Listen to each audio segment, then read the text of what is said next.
सानाम को सगुन दाराम तेहना आर मिटंग नेता गिरे ब्लॉग वीडियो ते ना नेता गिरे वीडियो तीन सगुन दारा पे इंगे सोमनाथ और तेहन दो हाँ लोकल फुटबॉल टूर्नामेंट बारे ते हाँ इन ले आंजमा पे तावा आपको पे बाड़ा का सामाकुंटा ब्लॉग भीतर नंग बारिया जगह रे फुटबॉल टूर्नामेंट बारे तीन ले जहाँ तिनंग अतु दिसम रे खेलोडिया को मेना को अतु दिसम रे हो नपाय नपाय खेलोडिया को मेना पे गया और उनको को खेलोड हो नेल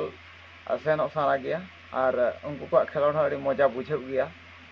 तबे ओकारेना और तीन तीन प्राइज मेना ओना को बारे ते ले आंजमा पे तावा बारगेल मने शर्मा पूरे 2 डेज फुटबॉल टूर्नामेंट सपड़ाव का सहारा क्लब सांसड़ और सहारा क्लब सांसड़ दो आले सामाखुंटा ब्लॉक भितर ब्लॉक भितर फुटबॉल खेलोड़िया कड़ा को प्राय तो बाड़ा हुई चाबा गड़ा और एंट्री फी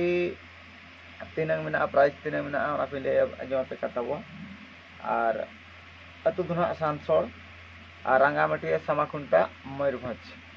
और प्राइज मेना का पहलू प्राइज 15,000 सेकंड प्राइज 10,000 और थर्ड पर लेकाते मेना का 3500 माने 3,500 3,500 और अकोय को अब एंट्रीया नवा लोकल रे दो अडिगान टीम को उडुको गया और उनका के टीम लिमिट दो मेना का 16टी टीम को हताव को एंट्री फी लेकाते मेना का 1651 टाका और जहां को जदी एंट्री रे मेना खान दो लिफलेट एम काना रे नंबर को मेना का तेगे कॉन्टैक्ट ताउन पे लागे धारा के टीम को हुआ ओंडे दो चेदा से पुड़िया हो बेस मेना का पूरे नापाय पुड़िया और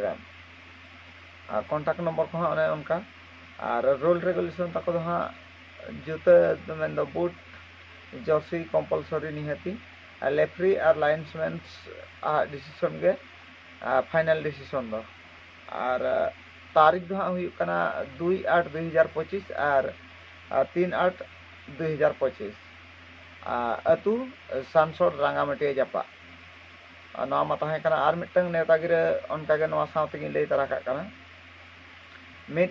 शर्मा पुरव 12 माहारी फुटबॉल टूर्नामेंट और प्राइज मेना का 10,000 सेकंड प्राइज मेना का 7,000 और थर्ड पर लेकाते मेना का 3,000 और सपड़ा मेना का हरियर जहारगार सेमलेट आड़ुबणी पोस्ट हरदीबणी ग्राम पंचायत कालापाथर ब्लॉक सामाखुंटा और कालापाथर ग्राम पंचायत भितर रे हाँ हुई लेन मुद्राजड़ी फुटबॉल टूर्नामेंट सूर रे हाँ आड़ुबणी दो इन पखापाखी रे और जहां को जुदी एंट्री रे मेना खान दो कॉन्टैक्ट माबो आड़ुबणी कड़ा को साला ओंडन को आयमा कड़ा को मेना का फुटबॉल खिलाड़ी कड़ा को मेना को गया जहां की अकाल चक्रा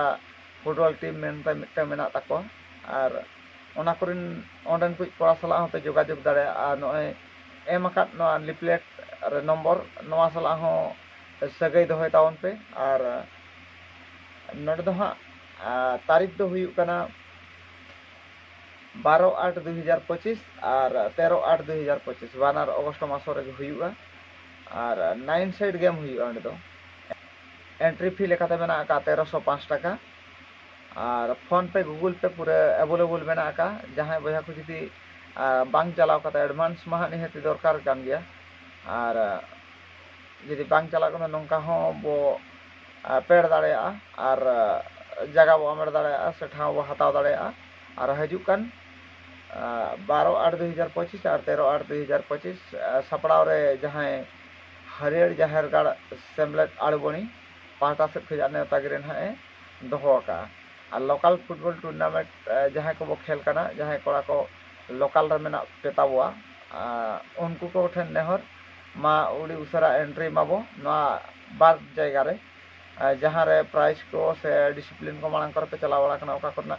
नपाय नपाय के नोडे ना बानार आड़ुबणी दो बाद धारे पड़िया और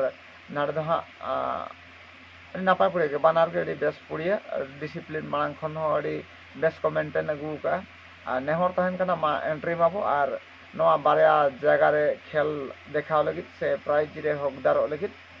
दाबो हतामा और जस्ती बांग लई कते मा नवा ब्लॉग वीडियो निंकर गिन थुकम दो किया जहां को बनावा गया और लोकल हुए और marang marang football tournament huyen ar aima onka kichu video ko arak bara huyuk kana jodi nyel re menak khan do noa channel ra subscribe rakan mabo tobe jasti bang lay kate ma thukam do ki